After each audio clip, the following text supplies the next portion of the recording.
Lesbian governor explains how Ron DeSantis is taking us backwards.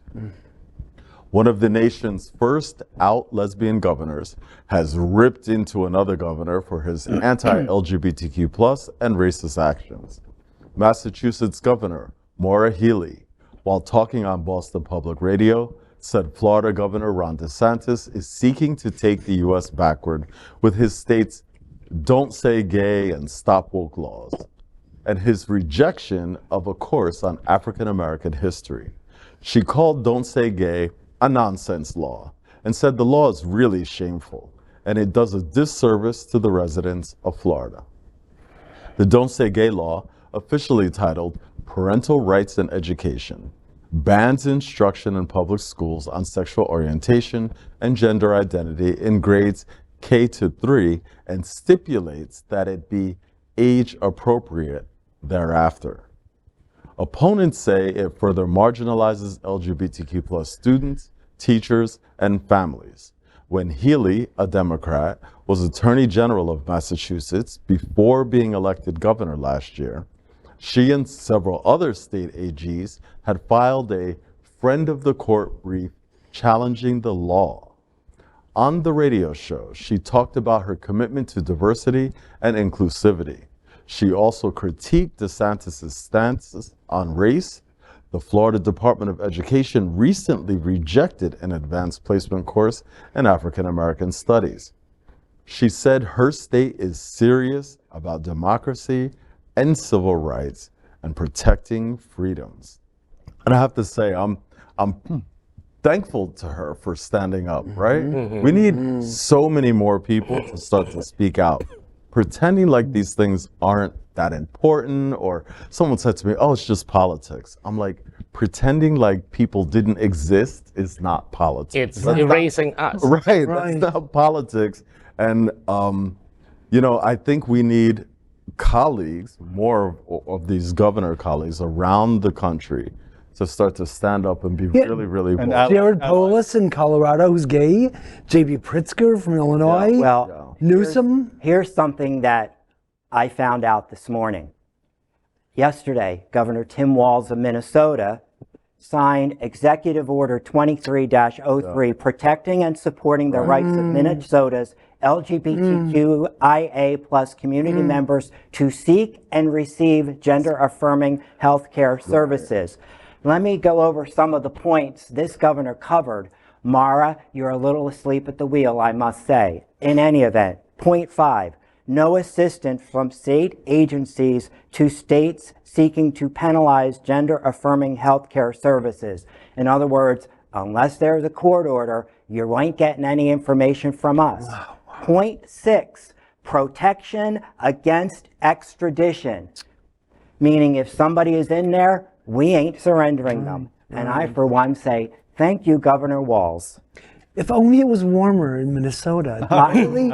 Really nice place to live. That big mall there. There's great Mall of America. You could live there, yeah. Yeah, what's I mean, we're just continuing to be such a dichotomy of good and evil, really, it seems like.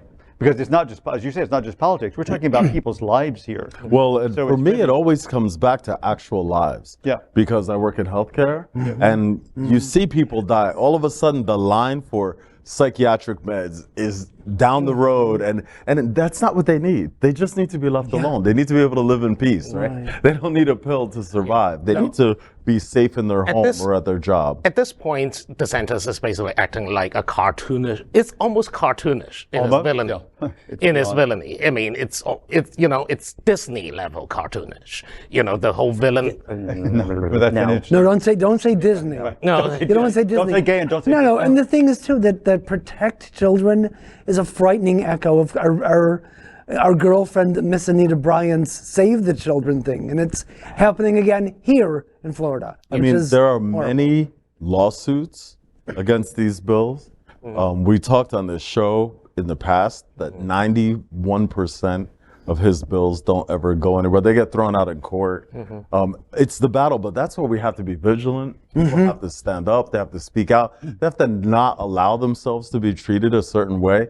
If we have to push it to court cases, and we have to push it to court cases, but we can't take steps backwards. And this is why we need all the allies that we have existing to speak up and out. Yeah. And thank goodness Biden is appointing so many judges, because this is a very, very important thing. Yeah. And I'm a little disheartened that I don't hear a lot coming from the South Florida LGBTQ organizations, especially because there's a million LGBTQ organizations down here, and you would think the papers and the airwaves would be flooded. And usually I just hear silence. I responded to this on the Book of Face, as I like to call it.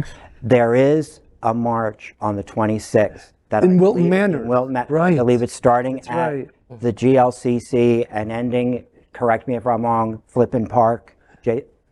I forgot. Justin Flippin. Justin Flippin. I wanted to say Jason, but I remembered Flippin Park, because flippin is one of my favorite words when I don't want to say the other F word. But it's the 26th. I think it starts at 11 o'clock, but to his point, I don't see a lot of it either. There needs to be more. I'm in Miami-Dade County. We should be yelling and screaming and jumping up and down. And a friend of mine who's from Puerto Rico said, you know what we did? When the governor went too far, we just blocked off all the interstates. We shut down commerce. Nobody went to work. And like, he had to get out of the governor's mansion. They picked him up in a private plane. Nobody's seen him again. I'm like, we cannot allow this treatment. I don't know why people are so okay with being treated this way. You think people are being reticent about it? I don't know. What keeps being said to me is there's a lot of fear. There's a lot of fear. And I'm like, well, that's not going to keep you safe. Sitting around being quiet and being afraid is not going to stop these laws from going And this is a community known for speaking up, ACT UP, and all sorts of protests over the years. We're not known for sitting quietly, so so talk to your friends. And that's the other thing I said is, my gosh, you people would have never saved one life back in the 80s like this. We were never afraid. I heard something interesting as I was coming in. I was listening to Michelangelo Signorelli, famous gay journalist. And one of his callers called in and talked about how gay marriage, happened in 2015. And I sort of have to wonder if, we're quote unquote sitting on our laurels because, this happened and this law and that and the other. But, ask any woman who's had a restraining order only to have the man she was trying to punch right through that piece of paper. It's the same thing here. We've I don't know. Yes, to your point, I don't understand where complacency comes in when you live in a state where you have no rights.